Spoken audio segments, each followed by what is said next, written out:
بسم اللہ الرحمن الرحیم۔ بھائی اس وقت پریشانی ہے لوگوں کو بہت زیادہ۔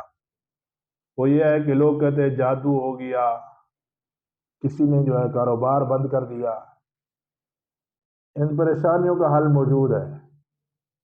ایک تو ہم نماز والی زندگی پہ آئے، اس سے ساری پریشانیاں دور ہوں گی۔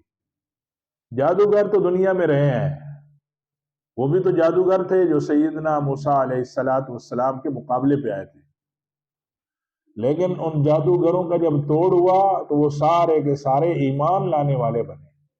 ایمان بھی ایسا لائے جادوگر کہ ان کا ایمان کمال کا ایمان تھا۔ صبح کے وقت ایمان لائے، شام کے وقت وہ راہ خدا کے شہید ٹھہرے۔ تو ایک تو جادوگر تو دنیا میں رہیں گے، تو ان جادوگروں کا توڑ یہی ہے کہ قرآنی اعمال کو کیا جائے۔ یاد رکھنا، جو یہ کالا جادو کرتے ہیں ان کا تو ایمان ہی سلب ہو جاتا ہے، کفر کی طرف چلے جاتے ہیں۔ اس لیے اس سے بچنے کے لیے نورانی اعمال ہیں۔ ان نورانی اعمال میں ایک بہترین عمل ہے، ایک عالی شان عمل ہے، اور وہ ہے بالکل آسان۔ عمل تو سارے آسان ہیں، لیکن ہمارے ہاں مصیبت یہ ہے کہ عمل کرتے نہیں ہیں۔ وہ عالی شان عمل یہ ہے کہ ہر نماز کے بعد آیت الکرسی پڑھی جائے، اور اسی طرح سے ہر نماز کے بعد آخری 3 کل پڑھے جائیں۔ ان میں جو ہے جادو کا بڑا توڑ ہے، اس لیے میں اور آپ اس کا بھی اہتمام کریں۔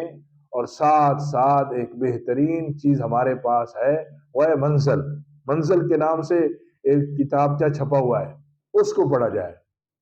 اس کے اندر بھی سارا اس جادو کا توڑ ہے۔ ایک تو جو فراڈی قسم کے جادوگر بیٹھے ہوئے، ان سے بچا جائے، اور خود بھی ان سے جو یہ عمل کرواتے ہیں وہ بھی برابر کے شریک ہیں، ان کو بھی برابر کا گناہ ملتا ہے۔ اس لیے ہم ان چیزوں سے خود بھی بچیں اور اپنے معاشرے کو بھی بچائیں، اعمال کی طرف آئے، قرآنی آیات کی طرف آئے، اور قرآن عظیم الشان نے جو ہماری رہنمائی فرمائی ہے اس کی طرف آئے۔ انشاءاللہ ہماری دنیا بھی بن جائے گی، آخرت بھی بن جائے گی۔